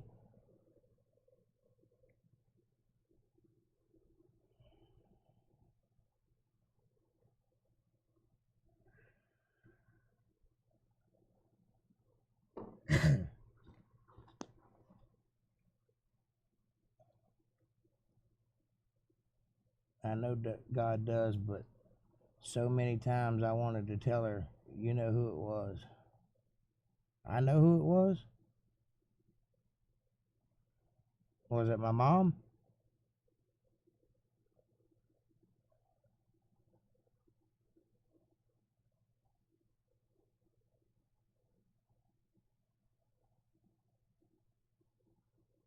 You remember the guy Mike that came to stay with Laura? No, I don't think I do. It was his mom, Jewel. I remember the name Jewel, but I don't remember the person. So I may have only met him one time.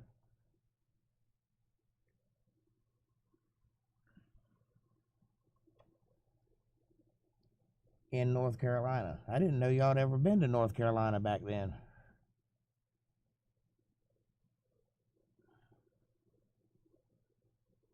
Oh, I do remember that. Briefly. Yeah.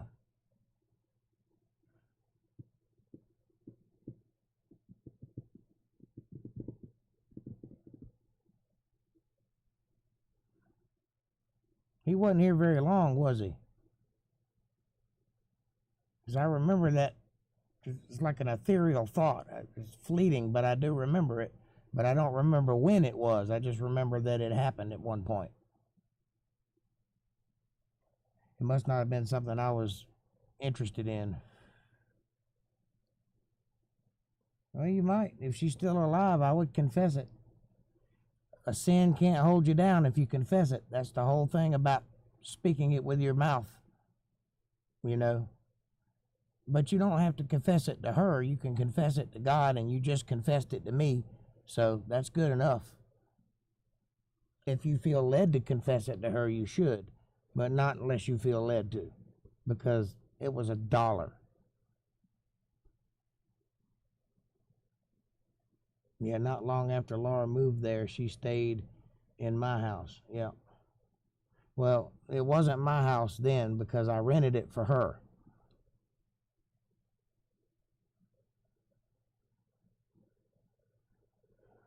I do. I want to tell her. Well, you should then. and you'll feel much better for doing so. Or better yet, just send her $1.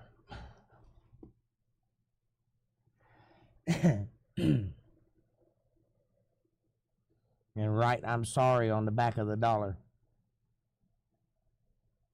You want to hear a funny story about guilt?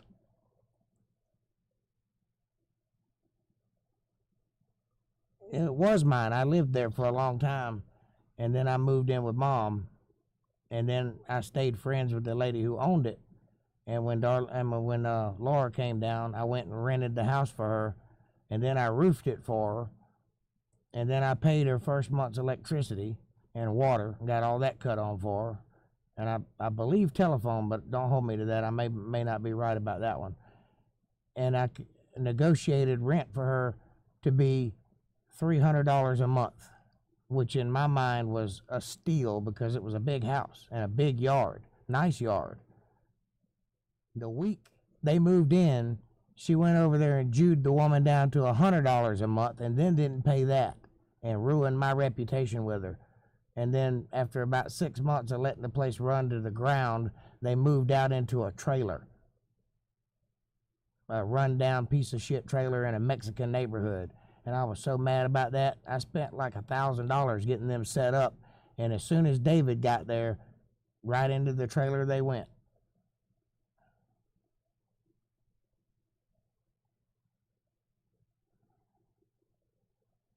I had Laura, she was set up with a dentist. She was getting her teeth. She had an appointment to have her teeth molded. She had eye doctors. She was getting her eyes fixed. She had Medicaid. She had money coming in. She had just gotten a settlement for like $8,000. Oh, I also paid to go get David. It cost me about $300 to go get him and move him up here. And then he wanted to put a dog in my truck, and I didn't like that at all, but I got him up here. And as soon as he moved in with her, and I told her, I got her a bank account, and I told her, I said, you take this $8,000 and you put half of it in a trust, and don't tell anybody you have it. Keep it. And then take the other half and live off of it. $4,000 is a lot of money. I had her set up, ready to go. I mean, taken care of. And within a week, she was broke, and David had a machine gun, of all things, and they were moving into a trailer after about 6 months of living in that house that they didn't barely pay for. I think I paid rent for them a couple times. I mean, they really did me wrong on that, but I did my part. I tried to help them.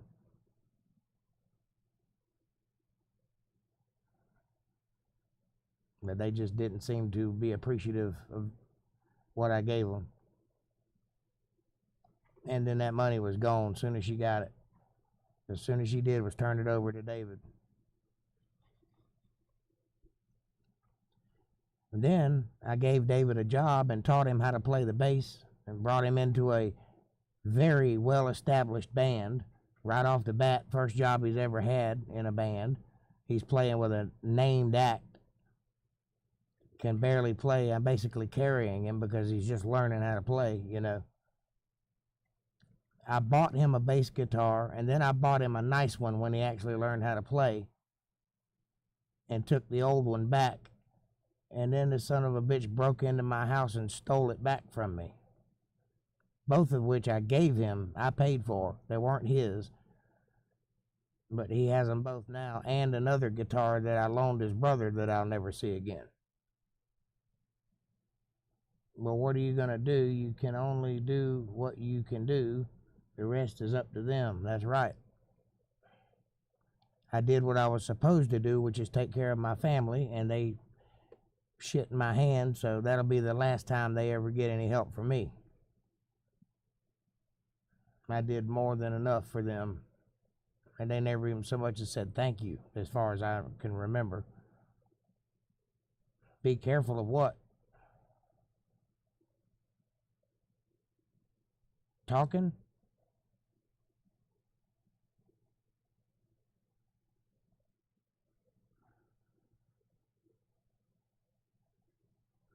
There's nothing, I'm not hiding anything. I am what I am, and I feel like I feel, and they know what they did, so I'm not talking shit. I'm not saying that anything that isn't true. I'm not calling anybody any names or putting any judgment on anybody. I'm just telling you what I'm not going to do anymore. And I've washed my hands of that whole situation. So there won't be no more of that on my hands.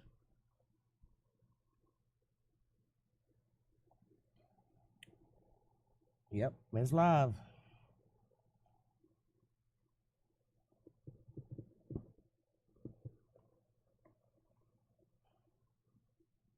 At any rate, the funny story I was going to tell you, I forgot about it. I was about between 6 months old and a year old, somewhere in that area. And Mom had left me with Aunt Levin for a while, which is probably why I have abandonment issues and don't even realize it. But it seems like for about 6 months I was at Levin's house, and Mom went to California. And during that time, my cousin Gene had a birthday. And they gave him a box of animal crackers for his birthday. That wasn't the only thing he got. That's just one of the things he got. But I was so jealous, and I pitched a fit because I wanted an animal cracker. But it wasn't my birthday. And I cried, and I cried, and I cried, and they finally split the box of animal crackers with me. No, I never went to California. I was left in Georgia. Anyway, I really showed my ass getting those animal crackers. I felt so guilty about that. After I reconnected with them, after we were grown, I was about, 13 or 14 when I finally went back to Georgia after she left my dad and all that, And after I grew up enough to realize what I had done, that for the next 10 years, every year I sent him a box of animal crackers in the mail. For about 10 years to repay my jealousy. Now, if you want to talk about carrying guilt, I felt bad about that one. How dumb is that? Over an animal cracker. 2 children fighting over animal crackers. But I realized that it was selfishness on my part. And that it was his birthday and I had no right to the animal crackers and I shouldn't have been showing my ass. I was probably hungry, but I showed my ass at his birthday and I felt bad about it. Bad enough that I sent him animal crackers for 10 years.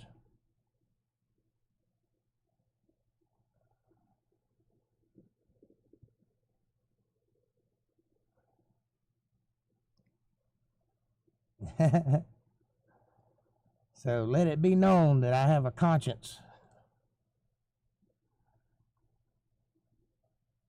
Yeah, I think it's because we knew it was wrong why it bothers us so much. Yeah, that's exactly what it is.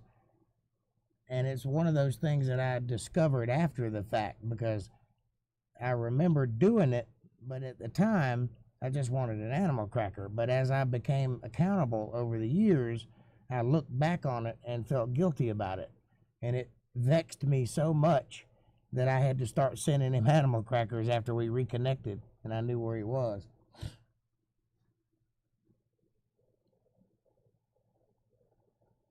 And even to this day, if I ever see him, which I rarely ever see him, but if I see him, I'll bring it up. And you remember the animal crackers? Yeah, I remember the animal crackers. I'm just checking. I've paid my debt to society.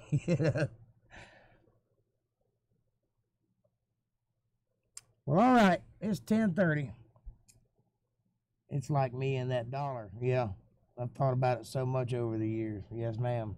It sure is. It's amazing what guilt will do for you. So that's a good lesson in life, folks. If you have this thing that you know you're in the wrong of and you have the guilt, let that guilt be the guiding light of your life because it is your conscience. It is God speaking to you. And that is how you know right from wrong. And repent. Ask God to forgive you. And if you feel so led, make it right with the person that you did wrong to. And if you cannot, if there's no way to connect with the person you've wronged, then make it right to someone else, because the act is what's important, not the recipient.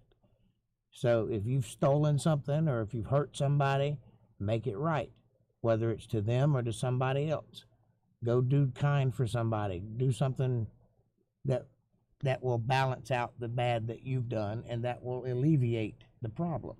That's a good life lesson to learn. And with that, it is 10:30, so I'm going to get the heck out of here and watch Tucker Carlson and go to bed. So please like, subscribe, and share, and press the icon for the bell so you get a notification. You know I'm going to be here, and I appreciate you coming to watch my videos. If you feel like following one of the links in the description below and get yourself a t-shirt, that'd be fantastic. But if you really want to help a brother out, paypal.me/JakeJohnsonBand. Every little bit helps, and I appreciate your patronage. And I will see you guys on Sunday for our excellent Bible study. I love you, and good night.